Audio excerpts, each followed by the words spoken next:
Assalamualaikum warahmatullahi wabarakatuh. Perkenalkan, nama saya Muhammad Bagus Putra, absen 2 kelas 11 TAB 2. Hari ini saya mau menjelaskan tentang oli mesin, oli transmisi, oli kardan atau oli diferensial, dan oli hidrolik. Kita jelaskan oli GL4 dan oli GL5.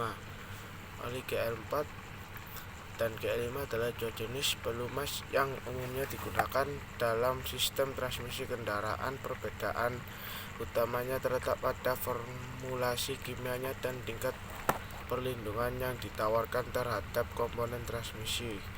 GL4 umumnya digunakan untuk transmisi manual dan beberapa transfer case, sementara itu GL5 biasanya digunakan untuk aplikasi yang lebih berat seperti transmisi manual yang menerima beban yang lebih tinggi, atau diferensial real end pada truk dan kendaraan off-road. 1. Perbedaan kunci adalah aditif anti gesekan ekstra yang ada pada cocok GL5 yang membuatnya lebih cocok untuk beban tekanan yang lebih tinggi. Oleh karena itu, meskipun GL5 digunakan di tempat GL4, sebaiknya tidak sebaliknya untuk memastikan perlindungan yang optimal. Sekarang kita jelaskan oli mesin. Oli mesin dirancang untuk melumasi, membersihkan, dan melindungi komponen dalam mesin kendaraan. Ini membantu mengurangi gesekan, mendinginkan suhu, dan melindungi dari kehausan. Yang kedua, oli kardan atau oli diferensial. Oli kardan atau oli diferensial digunakan untuk melumasi komponen dalam diferensial atau kardan pada kendaraan. Ini membantu mencegah kehausan, mengoptimalkan kinerja roda belakang. Yang ketiga ada oli transmisi. Oli transmisi berfungsi untuk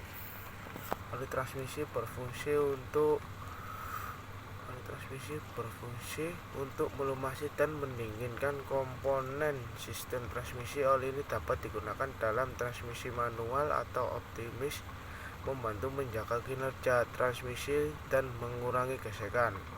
Oli hidrolik. Oli hidrolik digunakan dalam sistem hidrolik kendaraan untuk mentransfer tenaga dan melumasi komponen hidrolik. Ini penting untuk operasi yang lancar dari sistem rem hidrolik, power steering, dan sistem lainnya. Dengan API, American Petroleum Institute. API adalah organisasi yang mengembangkan dan menetapkan standar untuk minyak dan pelumas. Label API ada kemasan minyak menunjukkan bahwa minyak tersebut memenuhi standar tertentu yang ditetapkan oleh API untuk keamanan dan kinerja. SAE, Society of Automotive Engineers. SAE adalah organisasi yang mengembangkan standar untuk industri otomotif. Standar viskositas untuk oli. Nomor SAE pada label minyak untuk menunjukkan viskositas oli pada suhu operasional yang berada, misalnya 10 winter sampai 30, menunjukkan bahwa oli tersebut memiliki kapasitas viskositas 10 pada suhu dingin W untuk winter dan 30 pada suhu operasional normal. API, American Petroleum Institute, memberikan klasifikasi untuk minyak pelumas kendaraan berdasarkan kinerja. Urutan klasifikasi ini biasanya diidentifikasikan dengan huruf awal dari S service untuk minyak mesin bensin dan C komersial untuk minyak mesin diesel. Berikut adalah urutan dari yang umum hingga yang lebih canggih. API SASD. Klasifikasi ini adalah untuk minyak bensin yang lebih tua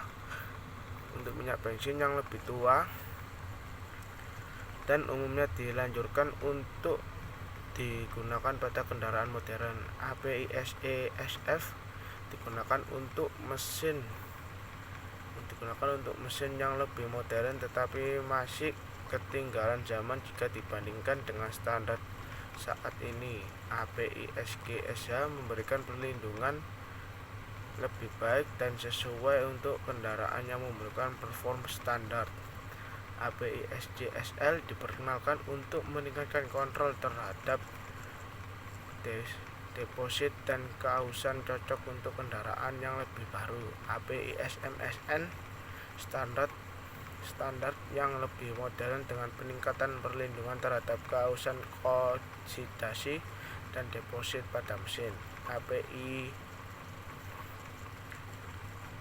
API-SP standar terbaru saat pengetahuan saya terakhir memberikan perlindungan lebih baik terhadap ketahanan pelumas dan perform mesin yang lebih tinggi. Perhatikan bahwa tingkat kinerja yang lebih tinggi biasanya cocok untuk mesin kendaraan yang lebih baru dan canggih. Pemilihan minyak sebaiknya disesuaikan dengan rekomendasi pabrik dan spesifikasi kendaraan Anda. Sekian dari saya, Muhammad Bagus Putra. Bila ada salah kata, mohon maaf. Wassalamualaikum warahmatullahi wabarakatuh.